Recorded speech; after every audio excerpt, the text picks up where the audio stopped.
ನೀವು ಈಗ ನಿಮ್ಮ ಅಪ್ಪ ನಿಮ್ಮ ತಾತ ಎಲ್ಲ ಇದು ಮಾಡ್ತಾ ಇದಾರಲ್ಲ, ವ್ಯವಸಾಯ ಮಾಡ್ತಾ ಇದಾರಲ್ವಾ, ಇದೇ ರೀತಿ ಸಾವಯವ ಕೃಷಿ ಮಾಡ್ತಾ ಇದ್ದಾರಾ? ಇಲ್ಲ.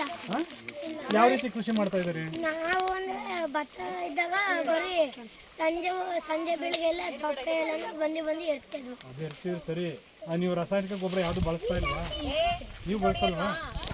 ಔಷಧಿ ಹೊಡಿಯೋದಿಲ್ವಾ? ಕಳೆನಾಶಕ ಹೊಡಿಯೋದಿಲ್ವಾ? ಯೂರಿಯಾ ಇಡೋದಿಲ್ವಾ? ನಾಟಿ ಮಾಡುವಾಗ ಇದಾಕೋದಿಲ್ವಾ? ಉಪ್ಪು ಸೂಪರ್ ಅವೆಲ್ಲ ಹಾಕ್ತಿರ್ತಾನೆ. ಅದನ್ನೇ ರಾಸಾಯನಿಕ ಗೊಬ್ಬರ ಅಂತೀವಿ. ಬಟ್ ಇವರು ಆ ಥರದ್ದು ಯಾವುದೇ ರಾಸಾಯನಿಕ ಗೊಬ್ಬರಗಳನ್ನ ಬಳಕೆ ಮಾಡ್ತಾ ಇಲ್ಲ, ಕೇವಲ ಸಾವಯವ ಗೊಬ್ಬರ ಮಾತ್ರ ಬಳಸ್ತಾ ಇದ್ದಾರೆ. ಅರ್ಥ ಆಯ್ತಾ? ಬಟ್ ಈಗ ಸಾವಯವ ಕೃಷಿಗೂ ಈಗ ರಾಸಾಯನಿಕ ಗೊಬ್ಬರಗಳನ್ನ ಬಳಸಿ ಕೃಷಿ ಮಾಡೋದಕ್ಕೆ ಏನು ವ್ಯತ್ಯಾಸ ಯಾರಾದ್ರೂ ಹೇಳ್ತೀರಾ? ಈಗ ನಾವೆಲ್ಲ ಪರಿಸರ ಸಂರಕ್ಷಣೆ ಬಗ್ಗೆ ಇಷ್ಟೆಲ್ಲ ಸ್ಲೋಗನ್ ಇಟ್ಕೊಂಡು ಇಲ್ಲೆಲ್ಲ ಬಂದಿದ್ದೀವಿ, ಹೌದಾ? ಹಲೋ, ಕೇಳಿಸ್ಕೊತಾ ಇದ್ದೀರಾ? ಈಗ ಸಾವಯವ ಕೃಷಿ ಬಗ್ಗೆ ಮಾತಾಡ್ತೀವಿ, ಪರಿಸರ ಸಂರಕ್ಷಣೆ ಬಗ್ಗೆ ಮಾತಾಡ್ತೀವಿ, ಆದರೆ ನಾವು ಬಳಸ್ತಾ ಇರೋದೆಲ್ಲ ರಾಸಾಯನಿಕ ಗೊಬ್ಬರಗಳನ್ನ ಬಳಸ್ತಾ ಇದ್ದೀವಿ, ಕೀಟನಾಶಕಗಳನ್ನ ಬಳಸ್ತಾ ಇದ್ದೀವಿ. ಇದರಿಂದ ಏನಾಗ್ತಾ ಇದೆ, ಇವತ್ತು ನಮ್ಮ ಮಣ್ಣಿನ ಸಾರ ಹಾಳಾಗ್ತಾ ಇದೆ, ಮಣ್ಣಿನ ಸತ್ವ ಹಾಳಾಗ್ತಾ ಇದೆ, ಮಣ್ಣನ್ನು ನಾವೇ ಬರ್ಡ್ ಮಾಡ್ತಾ ಇದ್ದೀವಿ ಇವತ್ತಿನ.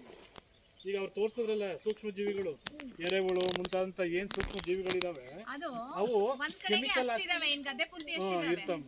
ಕೆಮಿಕಲ್ಸ್ ಹಾಕಿದಾಗ ಏನಾಗ್ತವೆ ಅಂತ ಸೂಕ್ಷ್ಮ ಜೀವಿಗಳೆಲ್ಲ ಏನಾಗ್ತವೆ, ಸತ್ತೋದಾಗ. ಈಗ ನಾವು ಎಲ್ಲರೂ ಹೇಳ್ತೀವಿ ಎರೆಹುಳು ರೈತನ ಮಿತ್ರ ಅಂದ್ರೆ, ಎಲ್ಲಿ ಎರೆಹುಳುಗಳು ಯಥೇಚ್ಛವಾಗಿರ್ತಾವೋ ಅಲ್ಲಿ ಬೆಳೆ ಕೂಡ ಸಮೃದ್ಧವಾಗಿ.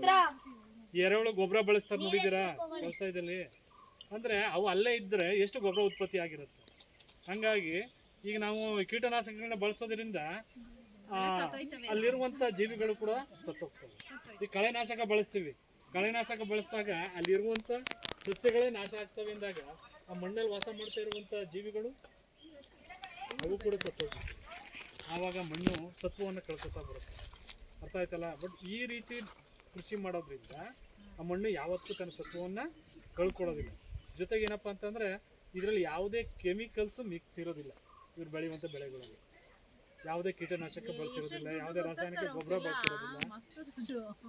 ಅರ್ಥ ಆಯ್ತಾ?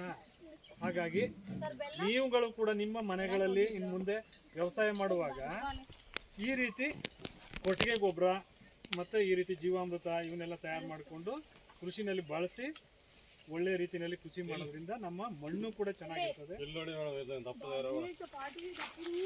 ಕೂತ್ಕರ ಅಲ್ಲೇ ಮುಡ್ಗತ್ತಾ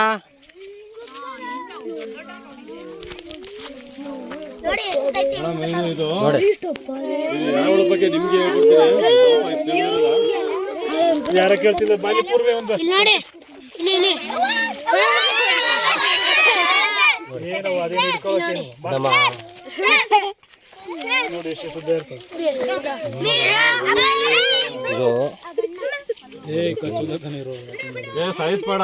ನಮ್ಮ ಆನಂದಣ್ಣವ್ರ ಜಮೀನಲ್ಲಿ ಎಷ್ಟು ಉದ್ದ ಐತೆ ಉಳುಮೆ ಮಾಡುವಾಗ ಎಷ್ಟು ದಪ್ಪ ಐತೆ. ಎರಡು ಪೀಸ್ ಎರಡು ಜೀವಿಗಳಾಗಿ ಬದುಕ್ತವೆ.